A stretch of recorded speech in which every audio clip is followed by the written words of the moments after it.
Good morning, everybody, and happy Friday.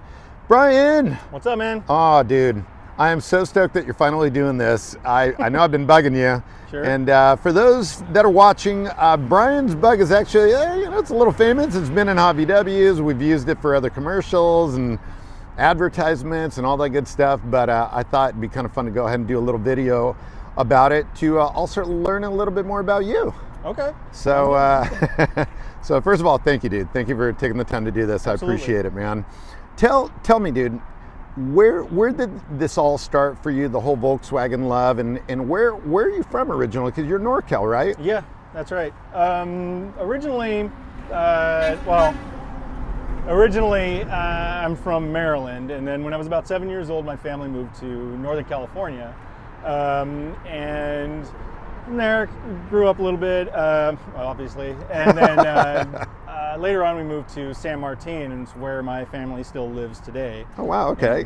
And, but the Volkswagen thing was kind of intertwined throughout my life. I've always been a car guy for as long as I can remember. I'm always obsessed about cars as a little kid, and but the influences of VWs was always around, especially living in San Jose during the 80s. I mean, bugs were everywhere. You couldn't avoid them. But right about the time I was about 14, I picked up a VW Trends magazine for the very first time. Wow. My brother's friends, my brother is 4 years older than I am, and so his friends all had bugs. My sister began dating a guy who was heavily into Volkswagens as well. He had a 69 Fastback, and I just, through a roundabout influence, I just got into it. And then when I picked up that first VW Trends magazine, it just kind of pulled me into this whole world all at once. That is I wild. couldn't stop obsessing about it ever since. Oh, that's pretty cool. So is it safe to say that your first car then was a Volkswagen? That's right. What was it? It was a 68 VW Blue squareback sunroof car. Okay. So now, one of the things that I've always known you for is you're a Type 3 guy. That's right. Okay. And obviously we're standing here next to the bug, but tell me about Type 3. Why the fascination with Type 3s? Well, I mean, there's always so many bugs, and there's always, the industry and everything always revolves around that, and I'm always kind of an odd duck. I always have been. So I always wanted something to be a little bit different from everybody else. Okay. And I just thought squarebacks were cool. Uh-huh. At the time, buses were neat, but they weren't like the go-to for somebody that was interested in the car. So anyway, I don't know. That first car, we bought it for $350 as just a rolling project. And, and I got baptized the hard way in the world of Volkswagens and being a mechanic and whatnot. So wow. Yeah, so squareback, and then from squareback? From squareback was a 59 11 window bus. Oh wow, no way. And then after that, now mind you, this is all still in high school. Okay. Then there was a 65 Bug right about the time I graduated, just because I picked it up for $10. What? And it was an original paint, pearl white 65 Beetle that was sitting on the side of somebody's house, and the guy actually wanted me to take it for free, and I was like, let me just give you $10, please. Dude. So rolled that home, got it running in a couple of months, and then, the ball was really rolling. Yeah. So. Unbelievable. What were your parents saying? They thought it was comedy, but all in the same. I mean, fortunately where we lived in San Martin, fortunately we had enough space to not only work on the car, but be able to house these cars. Yeah. And, my dad was a little indifferent about it. He just saw them as something a kid would be into, and over time it kind of started getting old for them. Wow. And they kind of got tired of it, and which I totally understand. Crusty car parts and busted cars everywhere. And, right. And it caused problems from time to time, but. But it was kind of cool though that, I mean, obviously you learned how to work on your own stuff, and obviously today you've got Roth Vintage, you've got your own shop. That's right. I mean, which is really cool. I mean, did you ever think, as you were growing up, going to college, hey, that's what I want to do? No. So it kind of, I don't know, the history is kind of interesting. All of my friends in high school, they all had VWs, and we all had this big clique of people that would meet up on the weekends and hang out. And over time, things kind of, you grow up and you just kind of go your different ways. And a lot of people moved into American cars, or, at that time, the import scene was getting really big, especially in Northern California. And the Volkswagen scene was starting to die. And so the interest in that area began to die with it. And so I followed suit for a time. Wow. And so by the late 90s, I mean, there was barely anything going on air-cooled VW. Wow. Up there. And wow. So I was into water-cooled cars for a little bit. I had a 92 Jetta that I loved, and worked on that. And I did want to be a mechanic for a time, but starting out from the ground up, it was it didn't pay much, and in the Silicon Valley, working for larger corporations was a better idea because you were going to get paid more no matter what. There was tons of work for that, and so life changed a little bit. Right. So it wasn't until I actually didn't decide to go to college until about right around 2003, and I was already 25 years old at that time. And ironically, the story of me coming to Southern California was a complete mistake. What? I was applying for colleges, just vocational training schools for graphic design. Okay. And I wound up on the Brooks College of Long Beach website, and I had no idea. And so I was tinkering around with it, and this was the early years of the internet too. So it was glitchy and all this stuff. And so anyway, I get a call one day from one of the recruiters from Long Beach Brooks College, and they said, "Hey, we can't wait to meet you." And I was like, "What are you talking about?" I mean, they're just like, "Yeah, you filled out the application. We want you to come down and interview." And I was like, "All right, why not?" So me and my then girlfriend at the time, now wife, we jumped in the car and we headed down to Long Beach. And, wow. And we did the interview, and I got accepted to the school, and I said, "Wow, okay, this is real." So, a few months later, October 2003, I packed my stuff and I moved down here. Wow. That's pretty crazy, man. So by accident. That's kind of funny. I guess sometimes some things are just meant to be, huh? Sure. I spent about 4 years totally away from Volkswagens during that period of time. And one day, I'm in school, I get out of class, and I'm walking to just a 7-Eleven, and I look down, and there's a Hot VWs magazine. And I was like, you know what, I haven't looked at one of these in a long time. And I pick it up, I open it up, and I start looking at the ads of the magazine. And I start realizing something. So I'm in advertising, or I'm studying for advertising and graphic design, so I'm looking at the ads specifically for a reason, for their design and whatnot. But then I noticed the addresses of all the shops that were advertising in Hot VWs magazine. I was living in Lakewood at the time. I was within 20 miles of probably the most prolific VW shops in Southern California. Right. I didn't have to be at class until the next day, so I jumped in my car and started driving around. And I wound up at SoCal Imports. I walked into Bill and Steve's, and I think I wound up at Gene Berg at one point. I'm just driving around, I was like, oh my gosh. Really? And I had read about these places and the stories and who did what and where to get stuff and all that from Northern California, where it existed but not on the same scale as it does here in Southern California. So I mean, all of a sudden, I mean, that little part that I tucked away to go grow up and become an adult kind of just reared its ugly head once again and said, "Oh no, we're going to draw you back in." So, yeah. That's awesome, dude. And then that was it, huh? So what happened to graphic design then? So I went on to being a graphic designer after I graduated school, and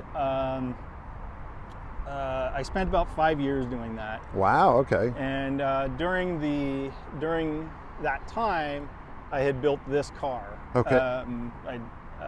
There's a lot of different stories that go along, but for video and time's sake, we could go for days on that. Okay. All right. But anyway, so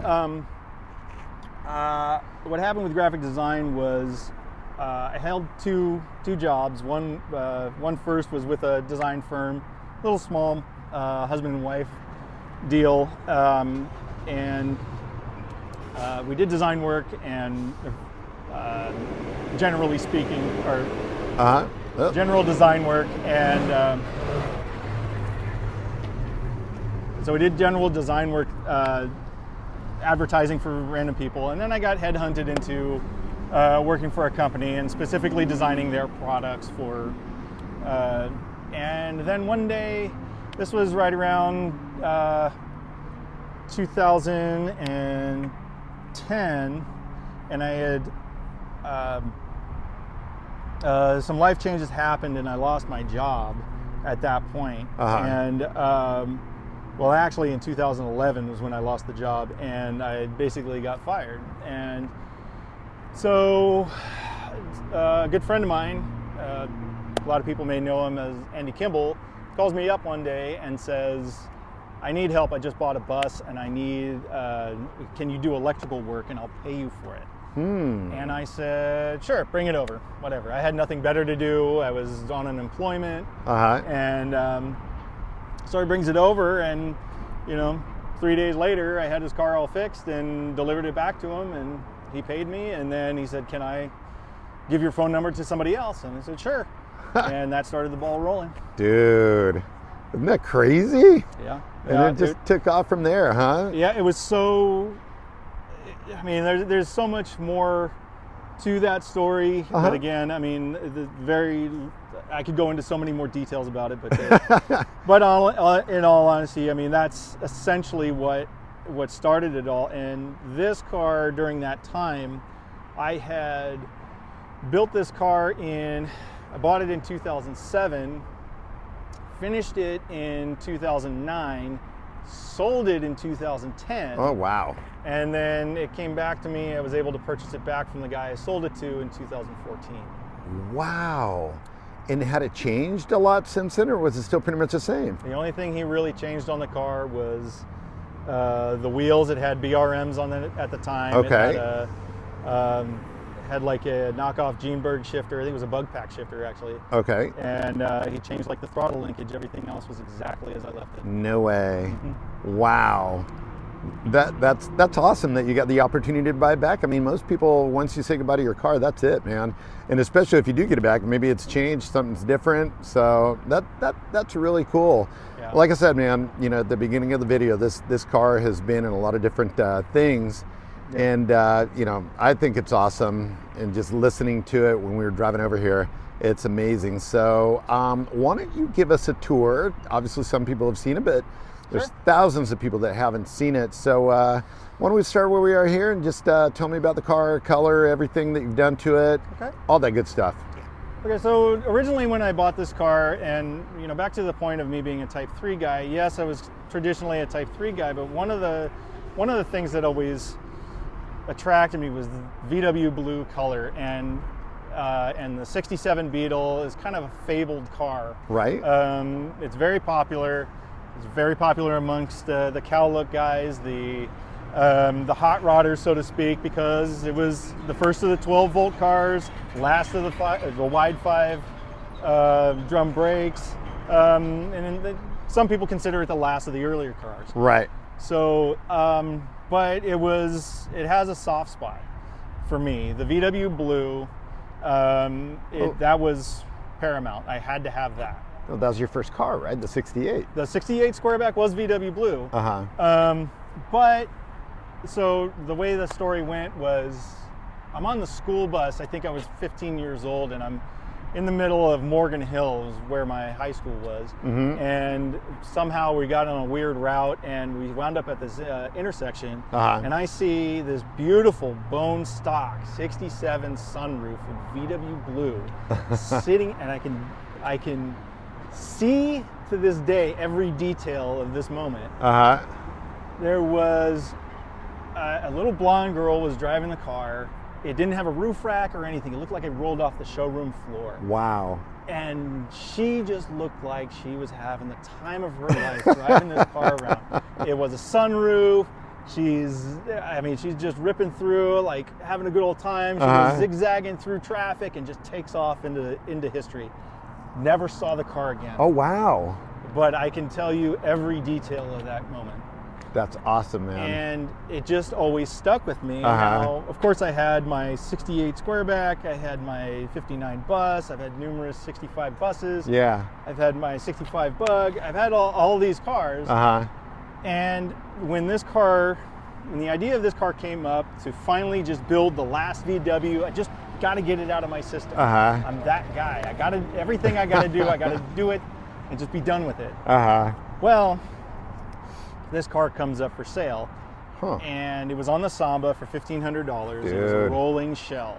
And the guy who had it was a guy named Newell Dunn, and he was associate editor at Hot VW's magazine. Now, the story of this car was that it belonged to Dean Kirsten. No way. And he had purchased it as a project car for the magazine, from what I understand. The car just sat behind the old office in Costa Mesa for years and years and years, and nothing ever happened with it. So Dean decided to sell the car to Newell, and some things changed for Newell. He didn't have it for very long, and then he put it up for sale, and that's and I went to see the car, and I had to have it. Oh, that's awesome! Absolutely, because there was no VW Blue sunroof 67 Beetles for sale. Wow, you couldn't find them. Well, not very common, right? Not very common. And so I had a 63 single cab at the time that my friend's wife had given me. And I had to sell that to afford to buy this car. And some people might think I'm nuts today for selling a crusty old single cab for a Bug, but that's the way things went. Yeah, exactly. Times were different. That's right. So anyway, work got started right away on it. The floor pans had already been done on the car. Oh, wow.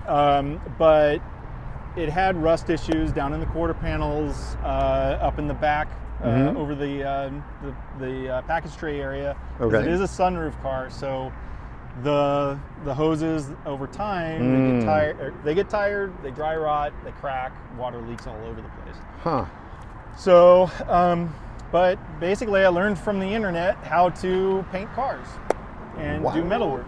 Wow, okay. And I knew a little bit about welding, so I went on Craigslist and bought a welder and repaired the sheet metal and all the rusty parts of the car. Wow.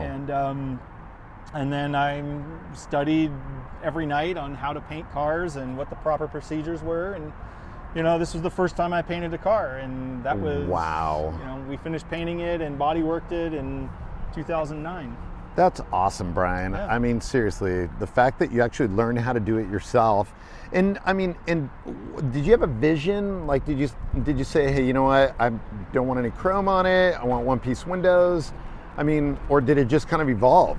It just kind of evolved. I was never really truthfully into the cow look myself until I started going around to the VW events local to Fullerton.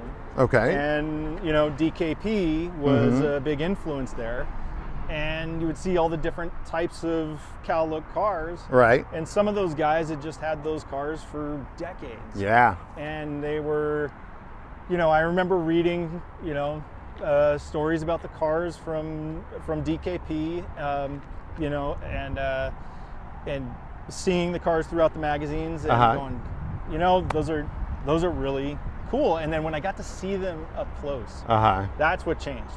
Yeah. And originally, I mean, I was, was going to have all the chrome on it and everything, and then I found out it's a lot cheaper. It is a lot cheaper to do one-piece windows than it is to replace all the rubbers in those doors. So. Oh, that's funny, man. Now, obviously, I see the DKK sticker on here, so you are part of DKK. Yep. Awesome. So, Brien, the mats, the blue, what made you go with that? I think it looks pretty cool. Well, I was walking through Pomona one year on a swap meet, and some guy had these blue mats, and I'd never seen them before. And I said, "You got to." Will those actually match my car? And I think they're actually for an earlier color. Right. But they kind of seem to go well with the blue. Yeah. Now the VW blue that I painted is a urethane blue, and it's not quite VW blue, but it gets there. It gets the point across. Right. It's kind of unique, and that's really what the car is known for the most is the color. Right. Yeah. No, it stands out. And then you put European taillights on it. It's just the stuff that I just came up on. Most of this car was really assembled from swap meets and just parts I had, parts I collected, things people gave me, what things I could afford. It was very budget built back in this day. I think it's cool. I think it's unique, and speaking of unique, dude, I'm looking at the apron. Talk about unique. All right, so obviously people that are watching, normally you'd have your little twin pea shooter outlets there, and this is single. What made you do this? So again, going back to the car meets at Nick's Burgers in Fullerton and seeing the DKP guys and some of the big motor guys, their headers were touching the bottom of their aprons, and I didn't want to... I didn't want to see, you'd see some damage down there at the bottom, and you'd see some cracked paint and some cracked body filler. And I said, you know what? This was a cool thing when I was a kid. When I saw stuff back in the early 90s, you'd see some full custom cars with that. So I decided to modify it. And wow, bitchin', dude. In this A1 system? Yes, sir. That's a brand new 1 3/4 A1 Sidewinder with a double bullet muffler and a custom center exhaust. Very cool. That looks good. So how many times have you run into that? Never. That's good. Not yet. My luck, I feel like I would definitely leave some DNA on it. Sure. God, that is nice though, man. The way that tucks under there. Yeah, it's really cool. Tiger really puts a lot of effort into his work. He does. He definitely does. In fact, I'm going to do a little shop tour with him, because it's impressive. So, and then the mobile wagons, dude, those look so cool. Thank you. Love that. Now, what size tires are in the rear? So, in the rear, it's 215 65 R15. 215s? Yep. Dude, doesn't look like they'd be 215s. Wow. Yeah. Okay, and in the front? In the front is a 175 65 R15. 175, wow. Yeah. Okay. Not a very common size. Well, thank God for the smart car, because the wider track, there you go, smaller, people. low profile tire. Yeah. That fits beautifully for a 5.5-inch rim. Totally, dude. Look at that. Those really kind of changed the game as far as low profile front runners for big VWs. time, man. I mean, all that used to be was you had your 135s, you had your 145s. If you were really brave, you put the 125 temporary spares on the front. So yeah, if you're really brave. Really I like that. Look at that. I love this. Speaking of Andy Kimball, isn't he a nut for this for the SB12s? Yeah, he's got quite a few. The interesting thing about this, so this car, that's funny. I don't know exactly how this car was found originally. Okay. I do know it came out of Escondido at some point. And but when I bought the car, and a lot of the parts that were on the car were stashed. And the guy that I bought it from said, "Hey, I will give you these SB12 headlight rings if you keep them." Oh, wow, okay. Like, it has to go on the car. Right. You have to keep it with the car. That's it. Uh-huh. Said, wow, they just fit so perfectly to this car. I mean, it was, you know, so things were kind of suspicious, but whatever. I mean, they're really cool. I always like that. And I got to ask, and for people that are watching, can you educate them, what is so special about the SB12s? Is it a 67 only thing, or what's the deal? So these were on like your 66 and 67 Type 3s as well, and this is the first year of this headlight style for the Beetle. Okay. I'm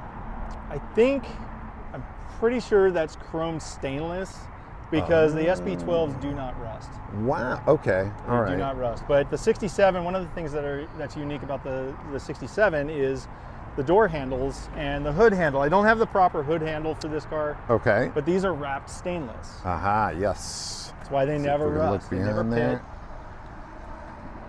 Yep. And so I think that's what the material is of those headlights. Okay. I've seen them pit and stuff like that, but they don't rust. And that's the big deal. That makes sense. Yeah. All right, so looking at this angle, you got to talk about the inside. Would you mind opening the door and giving us a peek, dude? Love the steering wheel. What kind of steering wheel is that? That is a Superior 500 steering wheel. Wow, look at this. And so bitchin'. I came across one in a swap meet at Drag Day. It was in a pile of parts, and I think I paid $20 for it. and then I was like, oh wow, you know, through some research and whatnot, there was the shifter as well. No way. Yep.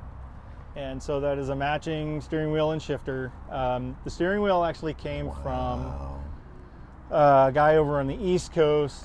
The horn button was NOS, had never been mounted. The steering wheel was just in really good condition. And I love the size of it too. The size is like perfect, dude. It's not too big, not too small. The grip on it's perfect.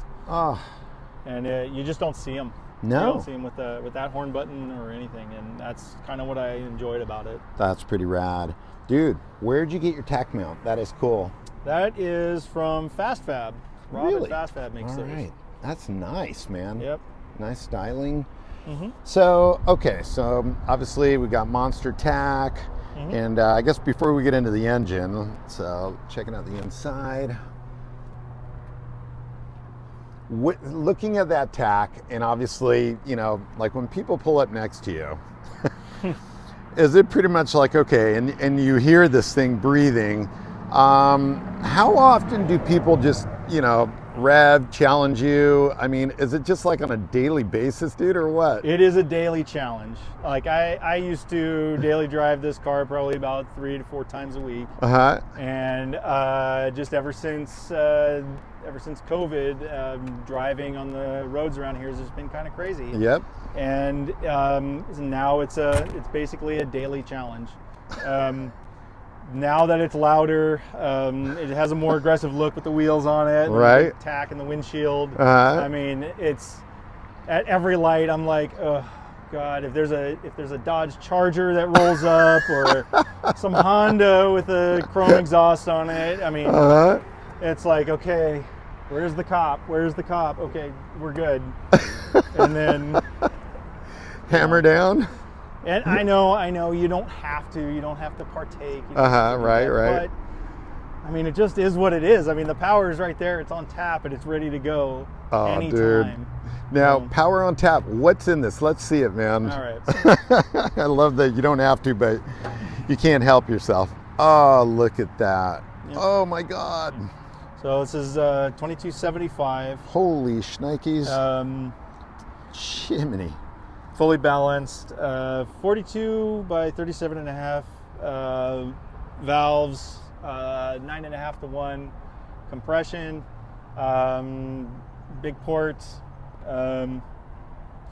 FK45 camshaft, 1.4 ratio rockers,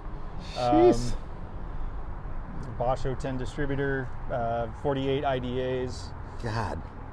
With larger Venturis. I mean, talk about breather, man. Yeah. This thing's No wonder we were listening to that on the way here, man. Yeah. God, that is awesome, dude. And you know what? I love the tin actually matching to the car, because then everything else just stands out. You know, it's like you don't really see I don't really see the tin. All I see are big monster carbs. And yeah, that's bitching, dude. Sure. So, and I'm sorry, the size again? 2275. Jesus, dude. So yeah, I could definitely see why people would want to be like, let's see what this guy has. Now, tranny-wise, what did you do anything special or anything different? Because you've raced this car too. Correct. I mean, not only daily driven, but also hammer down. Oh yeah. I mean, dude. Yep. All right. Going back to the tranny question, what's in the tranny? So when I was racing the car, I had a close ratio transmission, a close ratio third gear. Okay. So first through third, and that worked better on the 8th mile.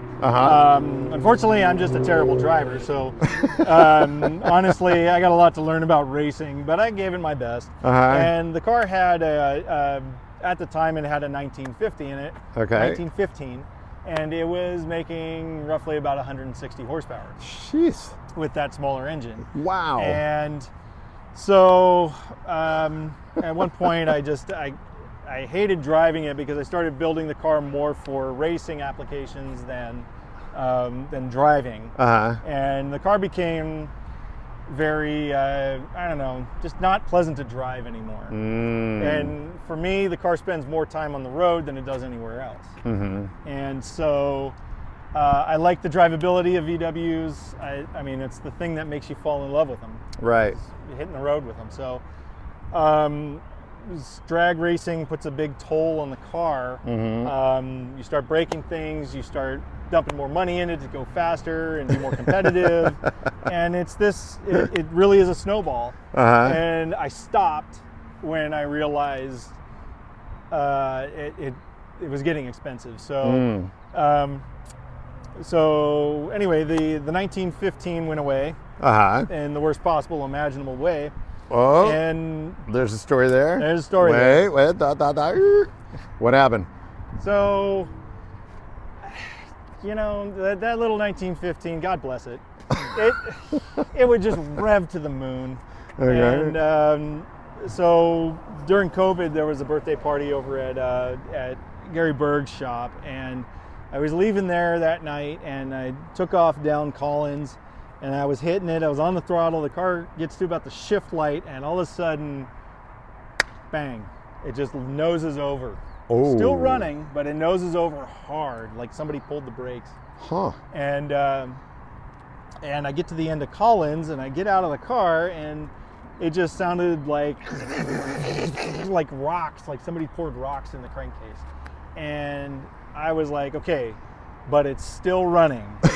I gotta go. Now I can turn around and go half a mile back to my shop, or I could drive 10 miles to my house. Are you kidding me? So I drove it I had too many cars at the shop, and I would have had to put something out or leave this outside. That wasn't gonna happen. Right. So I drove the car another 10 miles like that. Oh my God. So long as you got it up to about 3,000 RPM and let it drive, it was fine. It made fine power. Okay. It's just the stop and go, it just rattled and made the most god-awful sound. And later on, what I found out was the flywheel was falling off, and the crankshaft had broken. No way! Yep. Oh my God! Right across the one of the cheeks next to cylinder number 2. And I mean, that was a welded German DMS crankshaft, and I completely grenaded that thing. And dude. But fortunately, it didn't take out of the case. Now, the balancing the engine, I think, helped out. Right. Helped keep it, together a little bit, at least so I could get home. But that was pretty bad. Nice, dude. I can't believe the thing went another 10 miles home. Oh yeah. These little cars, they just don't let you down, huh? No. So then you decided, well, in that case, then I'll just build a monster for it. Well, so there was an estate sale going on. An old German VW mechanic that was local to this area. Yeah. It was Bob Mueller. Yep. And me and a few friends went over to his place, and we were sifting through his stuff, and I put together a pile of parts that I would purchase from Bob's son, and this crankshaft and this case were in that pile of parts. Very cool. And they were together like as if Bob was building it, which Bob is more known for his vintage engines, his 40 horses and his 36 horses, and not his big motors. So it was really weird that this engine was in that pile. Huh. So, but I had a good start, so I took the engine back apart and sent it off to Brothers for balancing. We shuffle pinned the case. It was already full flowed and stroker clearance for the 82 crankshaft. Okay. And would you go with heads? I did Brothers cylinder heads. Okay. They did me a really good deal, and these heads are based on the basically the Real Street racing class of cylinder head. Very cool. Yeah. So now here's one thing that you mentioned to me when we were driving, when you were getting on it, when we were getting on the freeway. I was like, dude, never thought about that. This thing's still going with drum brakes, huh? Absolutely. We die like men. That's right. Dude, I was like, wait a minute, that's true. Drum brakes all around. That's pretty wild. Do you think you would ever go to disc or what? Yeah, being a mechanic, I get to see different types of disc brakes, what works for which application. Thus far, the drum brakes really haven't let me down. I've seen the ampy ones, I've seen the air-cooled ones, I've seen so many different types of disc brakes. And really, I just haven't put it together. All right. So I'm happy with the drum brakes. I did convert the rear to Type 3 drum brakes. Okay. So that is a bigger drum, bigger shoe, bigger wheel cylinder. Okay. And that really helped out the car a lot. Did it really? It made that much of a difference? Yes, it did. Wow. Like you can actually, I don't know how many times you can do it, but from 90 miles an hour, you can stop this car. Okay, we'll take your word for it, man. I don't think my bus goes to 90. Yeah. Well, maybe down the grapevine, but you know. Sure. Well, this is cool. Seriously, man. First of all, congratulations, dude. I mean, what a great story. I love the fact that, you know, you started off with VW Blue. You still have VW Blue. You also got a cool bay window bus that you've been driving around lately, which is even cooler. We'll have to do a story on that one. Sure, the dirt bus. Yeah, man. But no, I think it's really cool that you've gone ahead and just pursued your passion. You know, I think it's pretty neat that you've learned so much by teaching yourself, and it's just I think it's inspirational when people start to think about, you know, what do I do? You know, and if you feel like you don't have any options or whatever the case might be, you put your head to where your passion is, you start following it, man, and this is the result, which is really cool. I mean, you own your own business now, and you know, you get to do every day what you did, you know, when you were younger. Obviously, it's something that after a while it's kind of like, okay, I've had enough, but you know, it's I think it's neat, man. It's really cool that you're helping the hobby so much by helping so many people keep their cars alive and their dreams alive, you know? For sure. So congrats, dude. So final question, can we go for another ride in it? Yeah. All right, let's do it. All right. Love it. Drum brakes, stock seat belts. Yeah, mine's not working at the moment. Oh, okay. Yeah. There you go. We gotta go through my stash. We'll find you one, dude. All right. I'll find you one. Let's see if we can pick up some of the ambient sound out there.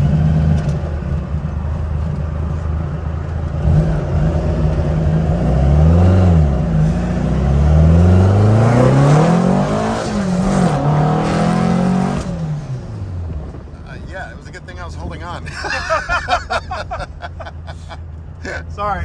That's funny, dude. You just see the camera go, woohoo! It's like wheelie time.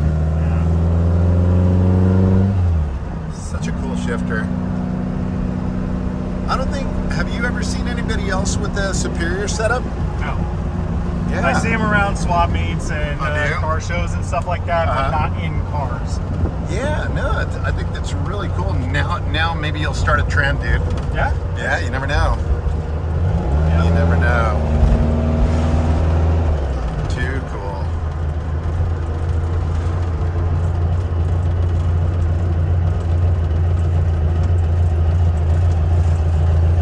Just the way this thing idles and just... What's your favorite part about driving this car? You know, I know you mentioned you like the drivability, but where do you just kind of go into a Zen mode when you're driving this car? What do you think about when you're driving this thing? The nice thing about the car is it requires all of your attention to drive it. Like, you're not going to be driving along with your cell phone, drinking a coffee or anything like that. Right. You notice there's no stereo in the car. Right. It's very analog. It really takes all of your attention away. Right. The fun factor comes in from the horsepower and the lightness of it, and you know, and it's just something about VWs, and they all feel that way. I mean, I've driven hundreds of them, and Literally. yeah, Yeah. literally, and they all kind of have that little thing about them. But this Bug, because it's the car I always wanted, it's the car that I needed to complete my life, so to speak. Mm-hmm. And you know, it can be anything I want it to be. Right. It's you know, it can be the race car, it can be the cruiser. Like, at one point when I had my 1950 and I had to pull it out, and I just threw a 1600 into it and drove it around for a couple months like that. And though I hated it, it you know, I got the job done, and the car was alive. This car has never been on a tow truck because it broke. Oh, really? Never. Oh, really? The Wow. entire time, as far as in the time that I've owned the car, it never had a major issue that I could not drive the car. That's cool. And it's just it's a great conversation piece. It makes people feel good when they see it. Yep. And if I'm having a bad day, I'll pull this thing out and just go for a drive, and it just makes all the bad feelings go away. That's one of the wonderful things about it. That's awesome, dude. Very cool.